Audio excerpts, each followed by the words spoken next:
Jimmy Buncer's audience.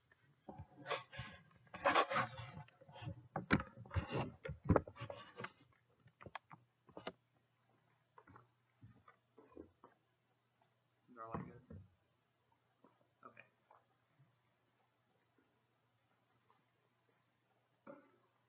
House lights, dim. Stage lights, up. Places, action. There are many things that go into the production of a theatrical show. For example, there are certain steps that must be followed. Over the past several weeks, as I've worked to produce a show, a rendition of Jekyll and Hyde, I've learned quite a bit about what it takes to make a show come together. How you have to integrate numerous things, the actors and their abilities. You have to integrate lighting, sound design. You have to integrate even the script itself and your source. Many of these things come together, both the actors, the accidentals, the script, and how you implement it to make a quality show. Of these, though, the acting, the accidentals, and the script are clearly the most important. Uta Hegel said that in her book, Respect for Acting, after a long career on Broadway, that an actor cannot be defined by style. That word is for critics and amateurs.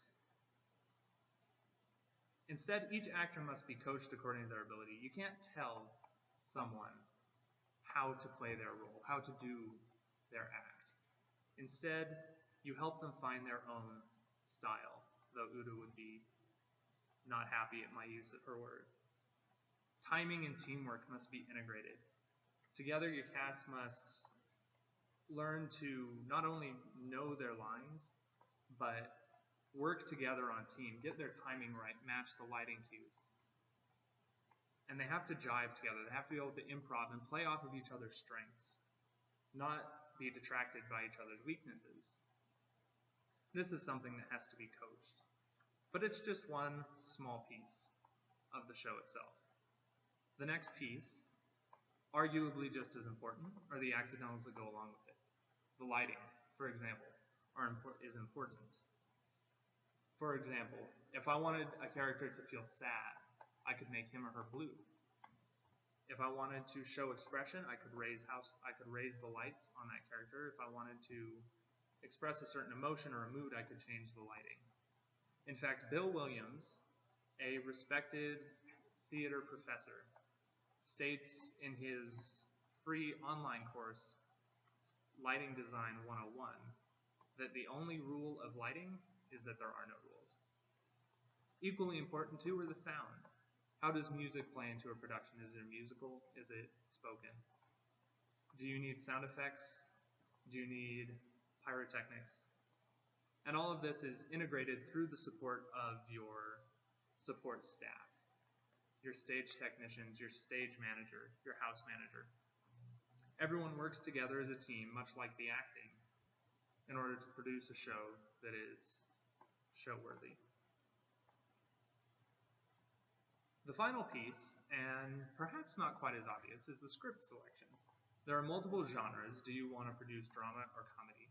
Do you want to do something based on literature, such as I have with Jekyll and Hyde, or do you want to do something never before seen? Do you want something that is already popular on Broadway, such as the 39 Steps, or do you want a smaller actor?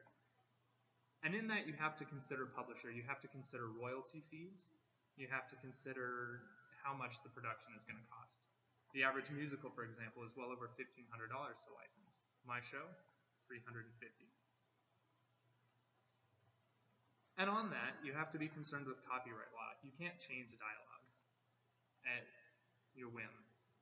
But if you ask Margaret Livingston, a professor at Boston College, a professor of law at Boston College, she writes that the blocking and the lighting are the sole intellectual property of the director. So in that, a director is able to make his or her mark on the script, though the script selection is, of course, critically important. So there are a few things that really make a show pop. The acting, the script selection, the teamwork, and the accidentals all come together. So next time you see a show, think to yourself, what went into this? Thank you. 12 seconds over. Hope you're going to take off of that. Is that good? 2 right errors.